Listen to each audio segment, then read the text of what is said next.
Britain के एक शहर न्यूपोर्ट में ना एक आदमी पिछले कई सालों से कचरे के एक बहुत बड़े पहाड़ को खोद रहा है। करोड़ों रुपए खर्च करके। राइट। बिल्कुल।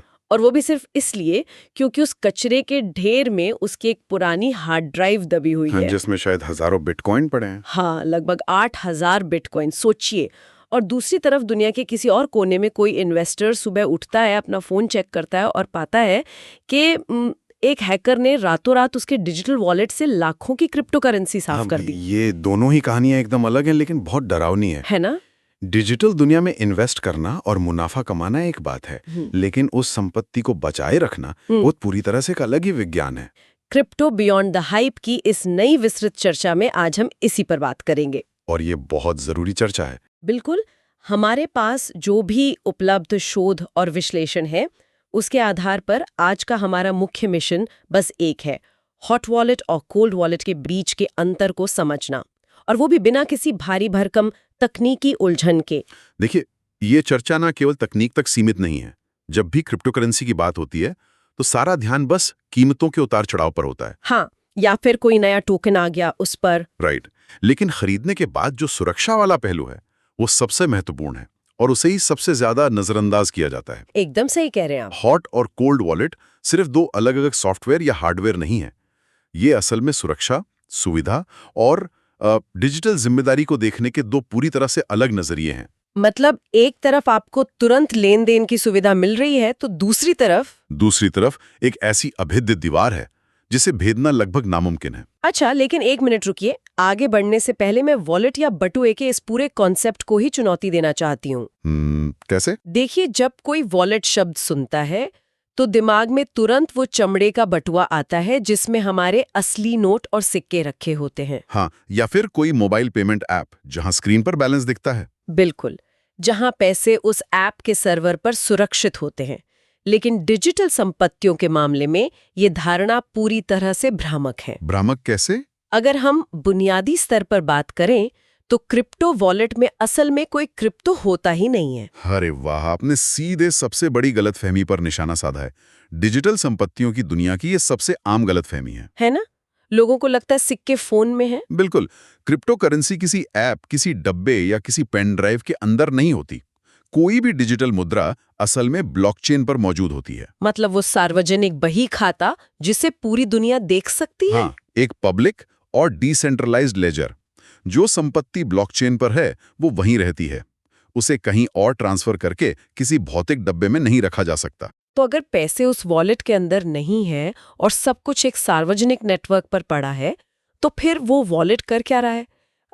मेरा मतलब है, हम किस चीज की सुरक्षा कर रहे हैं? हम चाबियों की सुरक्षा कर रहे हैं। वॉलेट असल में इन कुंजियों यानी कीज का प्रबंधन करता है। कीज थोड़ा आसान भाषा में समझाइए। देखिए, डिजिटल दुनिया में क्योंकि पैसा एक सार्वजनिक नेटवर्क पर है, इसलिए ये साबित करने के लिए कि उस पैसे पर किसका अधिकार है, क्रिप्टोग्राफी का इस्तेमाल होता है। हर यूजर के पास दो चीजें होती हैं, एक पब्लिक की जो बैंक अकाउंट नंबर की तरह होती है, जिसे कोई भी देख सकता है और उस पर पैसे भेज सकता है। एकदम सही। और दूसरी होती है प्राइवेट की, जो उस बैंक अकाउंट के पासवर्ड या डिजिटल सिग्नेचर की तरह होती है। अच्छा, तो वॉलेट सिर्फ एक टूल है जो इन प्राइवेट कीज को सुरक्षित रखता है। हाँ, ये कोई आम पेमेंट ऐप नहीं है जहां आप सिर्फ बैलेंस देखते हैं। ये लेन देन को अधिकृत करने, डिजिटल रूप से हस्ताक्षर करने और नेटवर्क को ये साबित करने का मुख्य जरिया है कि उन संपत्तियों को खर्च करने का अधिकार किसके पास है। यहाँ बात सच में बहुत दिलचस्प हो जाती है। मतलब इसका ये हुआ कि क्रिप्टो वॉलेट असल में पैसे रखने की जगह नहीं है, बल्कि वो उस तिजोरी की चाबी रखने का एक टूल है जहां पैसा रखा है। बहुत बढ़िया उदाहरण है ये तिजोरी वाला। क्योंकि देखिए ना, पारंपरिक बैंकिंग में अगर कोई किसी के पेमेंट ऐप से छेड़छाड़ करता है तो बैंक बीच में आकर उस लेनदेन को रोक सकता है या पैसे वापस ला सकता है। राइट। लेकिन ब्लॉकचेन की दुनिया में वो प्राइवेट की ही सब कुछ है। जिसके पास चाबी है उसी का पैसा है। कोई बिचौलिया नहीं है जो ये चेक करे कि चाबी का इस्तेमाल करने वाला असली मालिक है या कोई चोर। और यही कारण है कि वॉलेट का चुनाव सिर्फ एक तकनीकी औपचारिकता नहीं रह जाता। मतलब ये बहुत बड़ा फैसला है। बिल्कुल। अगर किसी हैकर को आपकी प्राइवेट की मिल जाती है तो उसे हैकिंग करने के लिए किसी बहुत जटिल सॉफ्टवेयर की जरूरत नहीं है। वो बस उस चाबी का इस्तेमाल करके ब्लॉकचेन को निर्देश दे सकता है कि सारे फंड्स किसी दूसरे खाते में भेज दिए जाएं। हाँ, और नेटवर्क उस निर्देश को तुरंत मान लेगा। क्योंकि नेटवर्क के लिए चाबी ही असली पहचान है। इसलिए ये समझना बहुत जरूरी है कि चाबियों को कैसे और कहां स्टोर किया जा रहा है। और यहीं से इंटरनेट की भूमिका सामने आती है, जो हॉट और कोल्ड वॉलेट के बीच की एक बहुत साफ रेखा खींचती है। तो चलिए इस रेखा को स्पष्ट करते हैं। अगर वॉलेट का मतलब चाबी और उस पर नियंत्रण से है, तो ये नियंत्रण इंटरनेट से कैसे जुड़ता है? देखिए, अगर हम हॉट वॉलेट की बात करें तो इसका सीधा सा अर्थ ये है कि ये किसी न किसी रूप में इंटरनेट से जुड़ा हुआ है। जैसे स्मार्टफोन पर कोई ऐप हो गया? हाँ, ऐप हो सकता है, वेब ब्राउजर का एक्सटेंशन हो सकता है, या कंप्यूटर पर कोई सॉफ्टवेयर हो सकता है। तो इंटरनेट से जुड़े रहने का फायदा क्या है? हॉट वॉलेट का पूरा डिजाइन सुविधा और गति को ध्यान में रखकर बनाया गया है। जब कोई हॉट वॉलेट का इस्तेमाल करता है तो उसकी प्राइवेट कीज उसी डिवाइस पर स्टोर होती हैं जो इंटरनेट से कनेक्टेड हैं। अच्छा, मतलब चाबी फोन में ही है। हाँ, इसका फायदा ये है कि जब भी किसी को ट्रेडिंग करनी होती है या किसी डिसेंट्रलाइज्ड फाइनेंस प्लेटफॉर्म का इस्तेमाल करना होता है, तो वो बस एक क्लिक में लेनदेन पर हस्ताक्षर कर सकता है। ये तो बहुत तेज और सुविधाजनक है। बहुत तेज है। लेकिन इसी कनेक्टिविटी के साथ एक बहुत बड़ी भेद्यता भी आती है, एक कमजोरी। भेद्यता से यहाँ आपका क्या मतलब है? अगर मेरे फोन में पासवर्ड लगा है और ऐप सुरक्षित है, तो इंटरनेट से जुड़े होने में क्या समस्या हो सकती है? समस्या ये है कि इंटरनेट एक बहुत ही खुला और सक्रिय रूप से खतरनाक माहौल है। वो तो है। जब कोई डिवाइस इंटरनेट से जुड़ा होता है तो वो मैलवेयर, वायरस, फिशिंग लिंक्स और क्लिपबोर्ड हैकर्स के सीधे संपर्क में आ सकता है। मतलब कोई अनजाने में गलत लिंक पर क्लिक कर दे तो? बस मान लीजिए किसी ने कोई दुर्भावनापूर्ण सॉफ्टवेयर डाउनलोड कर लिया। वो सॉफ्टवेयर डिवाइस के बैकग्राउंड में काम कर सकता है, कीस्ट्रोक्स पढ़ सकता है। मतलब जो भी हम टाइप कर रहे हैं वो पढ़ सकता है। हाँ, या स्क्रीनशॉट ले सकता है।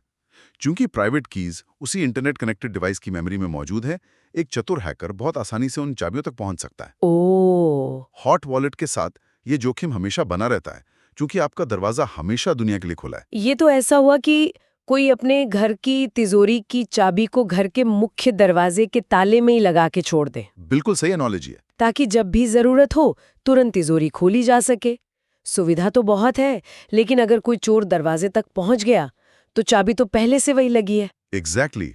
और इसी जोखिम को खत्म करने के लिए फिर कोल्ड वॉलेट का कॉन्सेप्ट सामने आता है। लेकिन मेरी एक उलझन है, कोल्ड वॉलेट काम कैसे करता है? क्योंकि अगर वो पूरी तरह से ऑफलाइन है तो ब्लॉकचेन पर पैसे कैसे भेजे जा सकते हैं? ये तो बिना नेटवर्क की ईमेल भेजने जैसी बात हो गई ना। यही वो आहा मोमेंट है जहां तकनीक अपनी असली ताकत दिखाती है। अच्छा, इस प्रक्रिया को ऑफलाइन साइनिंग कहा जाता है। कोल्ड वॉलेट आमतौर पर एक हार्डवेयर डिवाइस होता है जो देखने में किसी यूएसबी ड्राइव जैसा लग सकता है। जो पेन ड्राइव होती है अपनी। हाँ, इसकी सबसे बड़ी खासियत यह है कि एक कभी भी किसी भी परिस्थिति में अपनी प्राइवेट कीज को इंटरनेट या कनेक्टेड कंप्यूटर के साथ साझा नहीं करता। मतलब चाबी कभी बाहर नहीं आती। कभी नहीं। इसे एक सुरक्षित कमरे की तरह सोचिए। इस कमरे में कोई खिड़की या दरवाजा नहीं है जो सीधे इंटरनेट की दुनिया में खुलता हो। लेकिन लेनदेन पूरा करने के लिए उस कमरे से जानकारी बाहर तो आनी ही चाहिए ना। अगर मेरे कंप्यूटर और उस डिवाइस के बीच तार जुड़ा है तो क्या वो कनेक्शन खतरे का कारण नहीं बन सकता? ये एक बहुत ही तार्किक सवाल है। लेकिन डिवाइस और कंप्यूटर के बीच जो डेटा का आदान प्रदान होता है वो बहुत ही सीमित और एन्क्रिप्टेड होता है। अच्छा, इसे उसी सुरक्षित कमरे के उदाहरण से ही समझते हैं। ठीक है। मान लीजिए किसी को 1 लाख रुपए किसी दूसरे खाते में भेजने हैं। ठीक है। वो व्यक्ति अपने इंटरनेट से जुड़े कंप्यूटर पर लेनदेन का एक प्रस्ताव तैयार करेगा।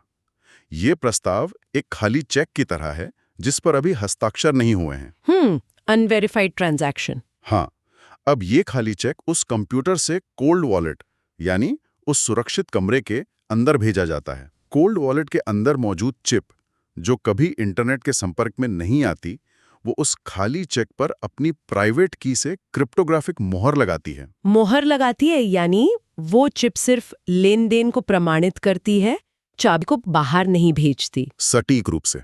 मोहर लगने के बाद कोल्ड वॉलेट सिर्फ उस प्रमाणित चेक को वापस कंप्यूटर पर भेजता है। वाओ। कंप्यूटर फिर उस प्रमाणित चेक को इंटरनेट के जरिए ब्लॉकचेन नेटवर्क पर प्रसारित कर देता है। इस पूरी प्रक्रिया में जो सबसे कीमती चीज है, आपकी प्राइवेट की, वो कभी भी उस डिवाइस से बाहर नहीं निकली। वो कभी इंटरनेट के संपर्क में आई ही नहीं। बिल्कुल। इसलिए भले ही वो कंप्यूटर जिस पर हॉट वॉलेट या इंटरनेट चल रहा है वो पूरी तरह से वायरस से भरा हो या हैकर्स के नियंत्रण में हो, वो हैकर कभी भी उस प्राइवेट की को नहीं चुरा सकते। नहीं चुरा सकते, क्योंकि वो चाबी भौतिक रूप से एक ऐसे चिप में बंद है जिसका बाहरी दुनिया से कोई सीधा संपर्क नहीं है। ये तो एक अविश्वसनीय रूप से मजबूत सुरक्षा प्रणाली है। मतलब अगर कोई हैकर दुनिया के दूसरे कोने में बैठा है तो वो किसी भी सॉफ्टवेयर के जरिए उस ऑफलाइन डिवाइस के अंदर नहीं घुस सकता। उसे आपका पैसा चुराने के लिए शारीरिक रूप से आपके घर आना होगा, वो हार्डवेयर डिवाइस चुराना होगा और उसका पिन कोड भी जानना होगा। ये तो बाहरी हमलों के खिलाफ एक अभेद्य दीवार है। लेकिन यहाँ एक बहुत बड़ी व्यवहारिक चिंता भी सामने आती है मेरी समझ से। वो क्या? क्या ये पूरी प्रक्रिया बहुत अधिक थकाऊ नहीं है? थकाऊ मतलब? आज के दौर में जहाँ सब कुछ एक क्लिक पर होता है, खाना ऑर्डर करने से लेकर कैब बुक करने तक, वहाँ हर बार लेन देन के लिए एक डिवाइस खोजना, उसे कनेक्ट करना, पिन डालना और जैसे आपने कहा कमरे के नीचे से कागज खिसकाना, ये सब आम यूजर को परेशान कर सकता है। हाँ, ये तो है। तो क्या ये संभव है कि सिर्फ मजबूत सुरक्षा के चक्कर में लोग एक ऐसा जटिल जाल बुन लें जो उनके लिए ही मुसीबत बन जाए? देखिए, ये शायद डिजिटल संपत्ति की दुनिया की सबसे बड़ी और सबसे कम चर्चा की जाने वाली समस्या है। सुरक्षा और सुविधा के बीच ना हमेशा एक तनाव रहता है, एक टेंशन। बिल्कुल। हम अक्सर ये मान लेते हैं कि सिस्टम जितना अधिक जटिल होगा वो उतना ही अधिक सुरक्षित होगा, लेकिन वास्तविकता इसके विपरीत हो सकती है। कैसे? जब कोई सिस्टम बहुत अधिक जटिल हो जाता है तो उसमें मानवीय गलतियों की गुंजाइश भी बहुत बढ़ जाती है, ह्यूमन एरर। बाहरी हैकर्स के बारे में खबरें बहुत आती हैं, लेकिन अगर हम ठंडे दिमाग से आंकड़ों को देखें तो ज्यादातर लोग अपनी गलती से पैसे खोते हैं। हाँ, बहुत से लोगों ने अपनी संपत्ति हैकर्स की वजह से नहीं, बल्कि अपनी खुद की मानवीय गलतियों की वजह से खोई है। वो कचरे के ढेर में हार्ड ड्राइव ढूंढने वाले उस व्यक्ति का उदाहरण इसका सबसे बड़ा प्रमाण है। एकदम सही याद दिलाया आपने। अगर संपत्ति ऑफलाइन है और कोई व्यक्ति उसे एक्सेस करने का तरीका ही भूल जाए तो क्या होगा? डिजिटल संपत्ति खोने का ये सबसे आम तरीका है। देखिए, जब कोई वॉलेट सेटअप किया जाता है तो सिस्टम एक सीड फ्रेज जनरेट करता है। Seed phrase? हाँ, ये 12 या 24 शब्दों की एक मास्टर चाबी होती है।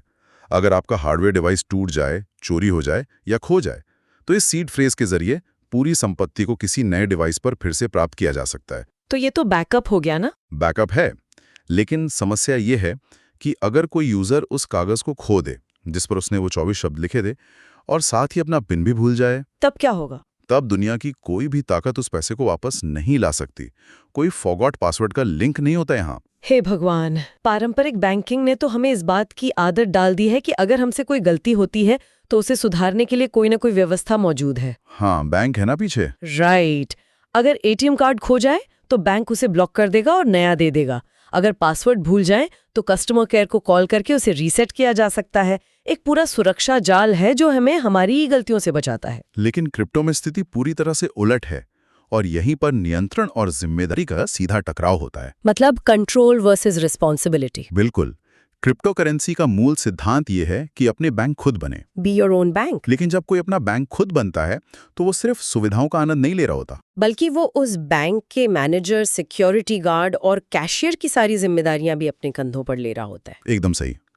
अगर कोई तकनीकी रूप से बहुत सहज नहीं है और वो सुरक्षा के नाम पर एक बेहद जटिल कोल्ड वॉलेट सेटअप करने की कोशिश करता है तो बहुत अधिक संभावना है कि वो कोई ऐसी गलती कर बैठे जिससे उसका अपना ही पैसा हमेशा के लिए लॉक हो जाए। हाँ, इसीलिए कहा जाता है कि सादगी कभी-कभी जटिलता से ज्यादा सुरक्षित होती है। एक ऐसा सरल सिस्टम जिसे आसानी से समझा जा सके और बिना घबराए इस्तेमाल किया जा सके, वो एक बेहद जटिल और तनावपूर्ण सिस्टम से कहीं बेहतर है। ये एक बहुत ही महत्वपूर्ण दृष्टिकोण है।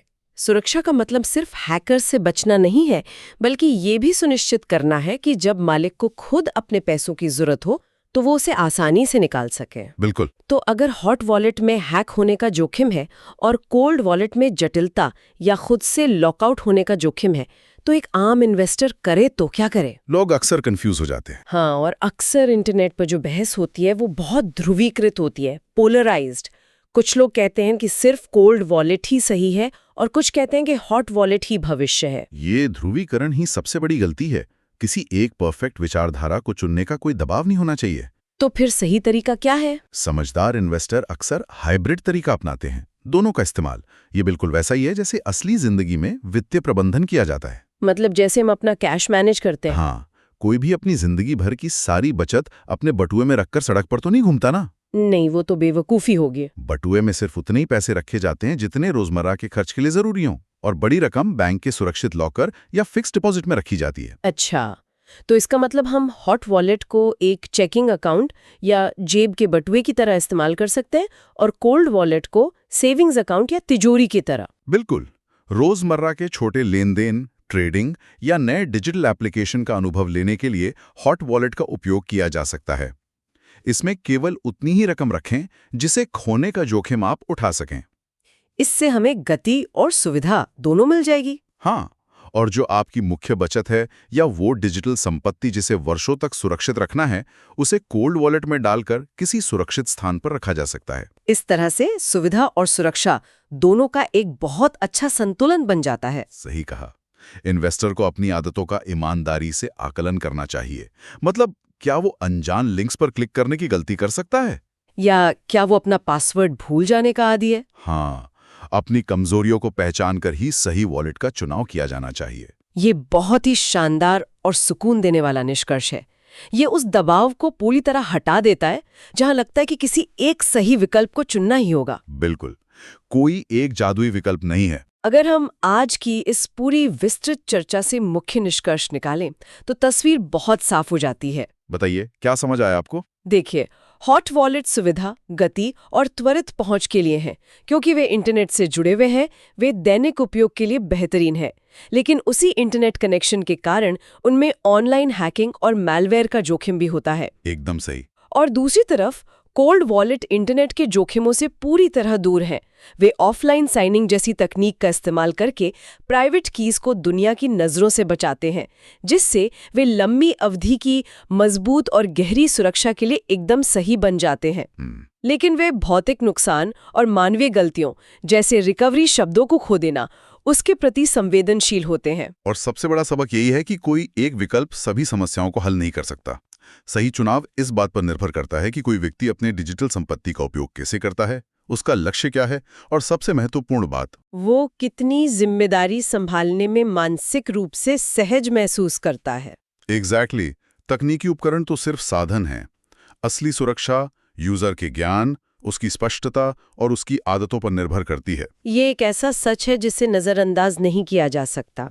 चर्चा को खत्म करने से पहले एक ऐसा विचार है जिस पर मुझे लगता है कि हम सभी को गहराई से सोचने की जरूरत है। कौन सा विचार? देखिए, तकनीक ने एक ऐसा सिस्टम तैयार कर दिया है जो पूरी तरह से वित्तीय आज़ादी देता है। किसी सरकार या संस्था का कोई हस्तक्षेप नहीं है। लेकिन आज की इस विस्तृत चर्चा से ये बात पूरी तरह साफ हो गई है कि इस आज़ादी की एक बहुत बड़ी और भारी कीमत है। संपूर्ण व्यक्तिगत जिम्मेदारी। बिल्कुल। तकनीक ने हर किसी को अपना खुद का बैंक बनने की ताकत दे दी है, लेकिन सोचने वाली बात यह है कि क्या हमारा समाज, हमारी शिक्षा प्रणाली और हमारी रोजमर्रा की मानसिकता वास्तव में अपना खुद का बैंक मैनेजर बनने के लिए तैयार है? ये बहुत गहरा सवाल है। जब पीछे कोई सुरक्षा जाल ना हो, कोई कस्टमर केयर ना हो और हर गलती की कीमत स्थायी नुकसान हो, तो क्या लोग उस स्तर की पूर्ण डिजिटल जिम्मेदारी के लिए मानसिक रूप से तैयार हो चुके हैं? ये एक ऐसा सवाल है जिसका जवाब शायद तकनीक के पास भी नहीं है। नहीं है। इसका जवाब मानव स्वभाव और हमारे खुद के विकास में छिपा है। अगर इस विस्तृत चर्चा से आपको हॉट और कोल्ड वॉलेट के बीच का असली तंत्र और व्यवहारिक अंतर समझ में आया है, तो इस श्रृंखला को जरूर फॉलो करें और इसे दूसरों के साथ भी शेयर करें। बिल्कुल, ताकि तकनीकी भाषा के भारी भरकम जार्गन्स में उलझे बिना इन जरूरी विषयों को सरल और स्पष्ट भाषा में समझा जा सके। अगले विषय के सुझाव के लिए अपनी राय दे सकते हैं, ताकि क्रिप्टो बियॉन्ड द हाइप में नई और गहरी जानकारियों का ये सिलसिला जारी रहे। अगली चर्चा तक सुरक्षित रहें, सतर्क रहें और सोच समझकर अपने फैसले लें।